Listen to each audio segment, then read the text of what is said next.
आऊज़ुबिल्लाहिमिनश्शैतानिर्रजीम बिस्मिल्लाहिर्रहमानिर्रहीम। Dear students, अस्सलामु अलैकुम। क्लास 9th का लेक्चर नंबर 60 है। इस लेक्चर के अंदर हमने एक्सरसाइज 1.4 के क्वेश्चन नंबर 2 से डिस्कस करना है।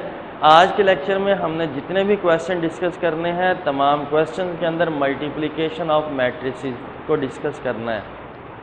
तो फर्स्ट ऑफ ऑल हमने ये बात डिस्कस की है कि दो मैट्रिसेस उस वक्त कंफर्म होते हैं मल्टीप्लिकेशन के लिए अगर पहले मैट्रिक्स के अंदर नंबर ऑफ कॉलम दूसरे मैट्रिक्स के नंबर ऑफ रोज के इक्वल हो। अगर ये कंडीशन सेटिस्फाई नहीं करती तो वहाँ पर मल्टीप्लिकेशन पॉसिबल नहीं होती। क्वेश्चन नंबर 2 है, if a is equal to 3 0 -1 व 2 and b is equal to 6 5 find a b and b a if possible. वो कहता है आपने ए बी भी फाइंड करना है, बी ए भी अगर पॉसिबल हो तो उसको भी फाइंड करना है। हम ए भी फाइंड करते हैं। मैंने पहले मैट्रिक्स ए लिखा, फिर मैट्रिक्स बी लिखा। सबसे पहली बात ये देखें कि अब यहाँ पर मल्टीप्लिकेशन पॉसिबल है। तो पहले मैट्रिक्स के अंदर नंबर ऑफ कॉलम कितने हैं बेटा? 2। दूसरे में नंबर ऑफ रोज कितनी है? 2। अगर फर्स्ट मैट्रिक्स में number of column second matrix के नंबर ऑफ रोज के इक्वल होगी तो मल्टीप्लिकेशन पॉसिबल होगी। यहाँ पर मल्टीप्लिकेशन पॉसिबल है। अब मल्टीप्लिकेशन कैसे करनी है? फर्स्ट रो को फर्स्ट कॉलम से मल्टीप्लाई करेंगे, फर्स्ट रो को फर्स्ट कॉलम से मल्टीप्लाई करेंगे। 3 को 6 से करेंगे 18, 0 को 5 से करेंगे 0, तो 18 + 0। अब फर्स्ट रो को फर्स्ट कॉलम से मल्टीप्लाई कर लिया। अगर यहाँ पर सेकंड कॉलम भी होता तो फिर हम फर्स्ट रो को सेकंड कॉलम से भी मल्टीप्लाई करते, लेकिन यहाँ पर सेकंड कॉलम नहीं है तो हमने फर्स्ट रो को फर्स्ट कॉलम से मल्टीप्लाई कर लिया। अब सेकंड रो को भी फर्स्ट कॉलम से मल्टीप्लाई करेंगे, प्लस माइनस माइनस। 1 को 6 से करेंगे 6, 2 को 5 से करेंगे +10, 18 में 0 ऐड करेंगे 18 -6 + 10, आंसर क्या आ जाएगा? 4। तो ये हमारे पास ए बी आ गया। अब हम बी ए फाइंड करते हैं। पहले मैट्रिक्स बी लिखेंगे, फिर मैट्रिक्स ए लिखेंगे। अब मैट्रिक्स जो पहला मैट्रिक्स है उसमें नंबर ऑफ कॉलम कितने हैं? 1। सेकंड मैट्रिक्स में नंबर ऑफ रोज कितनी है? 2। तो ये बेटा कंडीशन सेटिस्फाई नहीं होती कि number of column in matrix A is not equal to number of rows in matrix B, so the multiplication is not possible. यहाँ पर लिखा it is not possible because the number of column in B is not equal to A. इस पहले matrix के अंदर number of column जो हैं वो दूसरे मैट्रिक्स के नंबर ऑफ रोज के इक्वल नहीं है, इस वजह से मल्टीप्लिकेशन पॉसिबल नहीं होगी।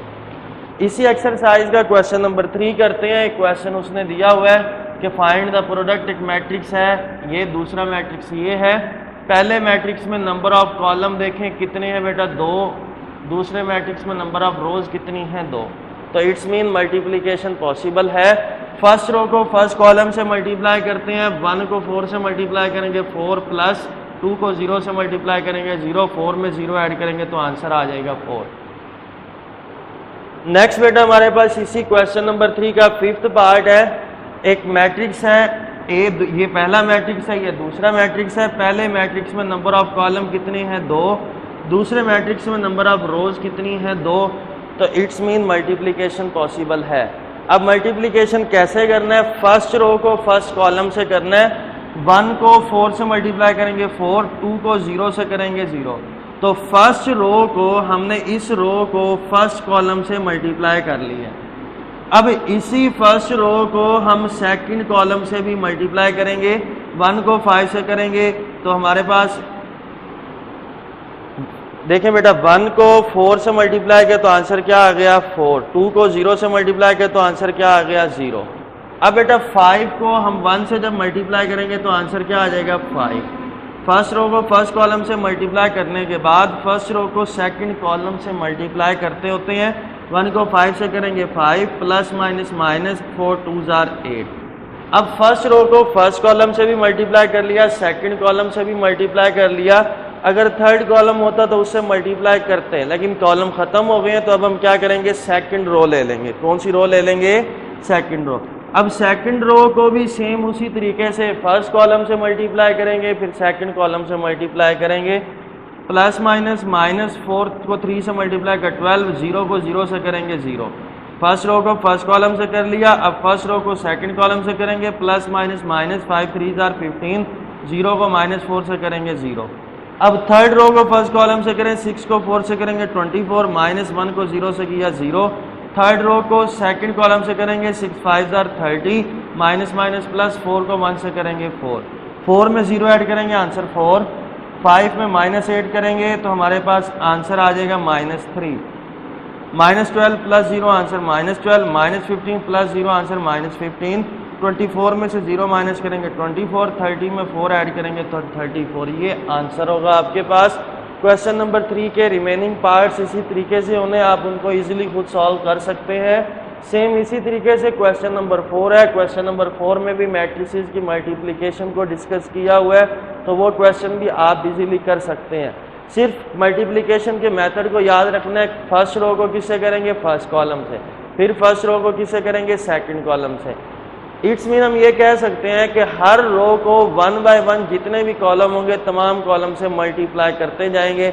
जब कॉलम खत्म हो जाएंगे तो फिर नेक्स्ट रो को ले लेंगे, उस रो को भी फिर हम 1 बाय 1 जितने कॉलम होंगे तमाम कॉलम से मल्टीप्लाई करेंगे।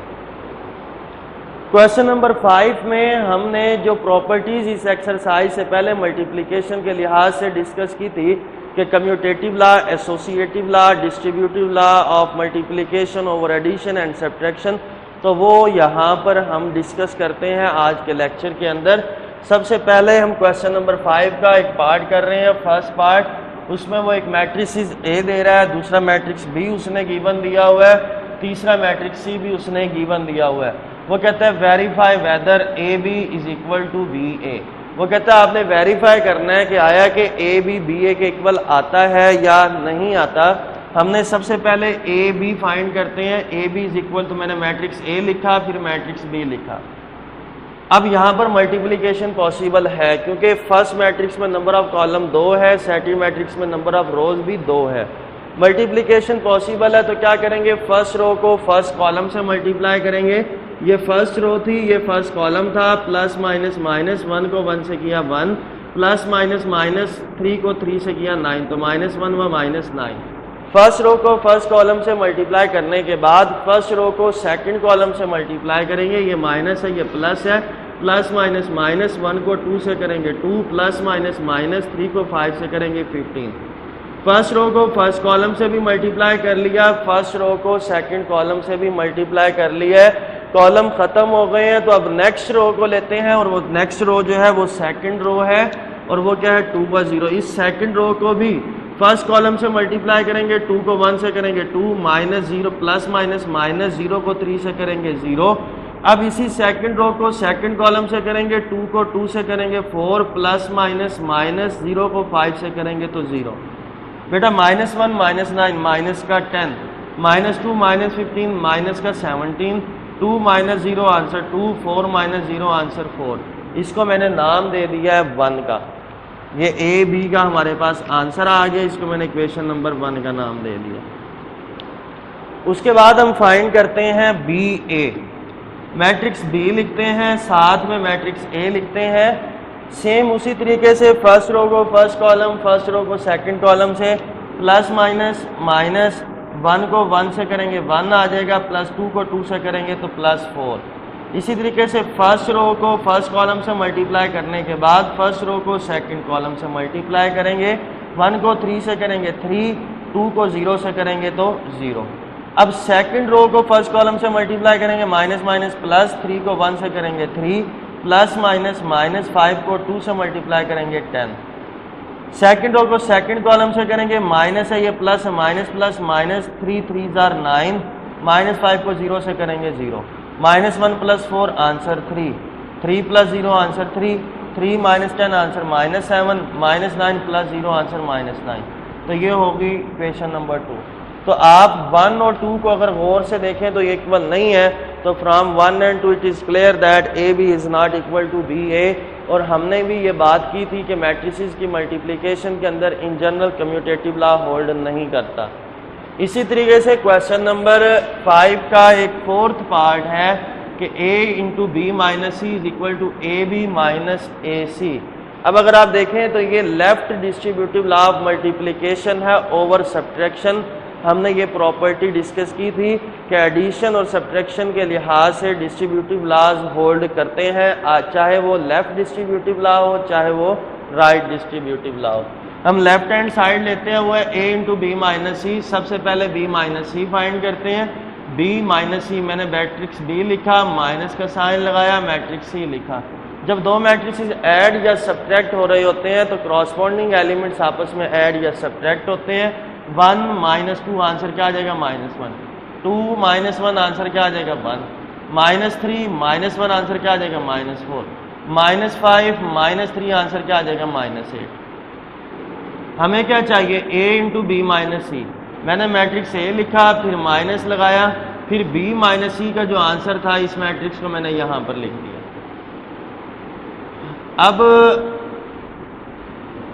हमारे पास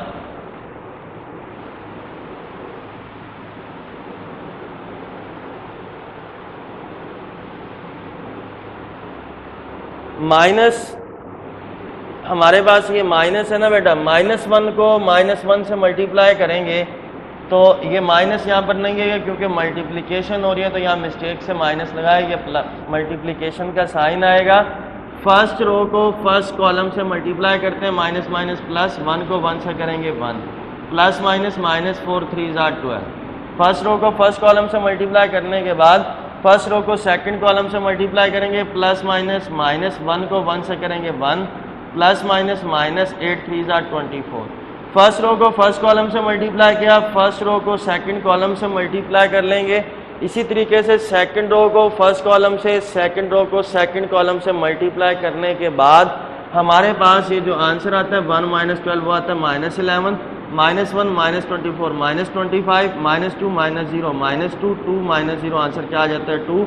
इसको मैं नाम दे देता हूँ 1 का। लेफ्ट हैंड साइड सॉल्व हो गई। राइट हैंड साइड में आपके पास है AB माइनस AC।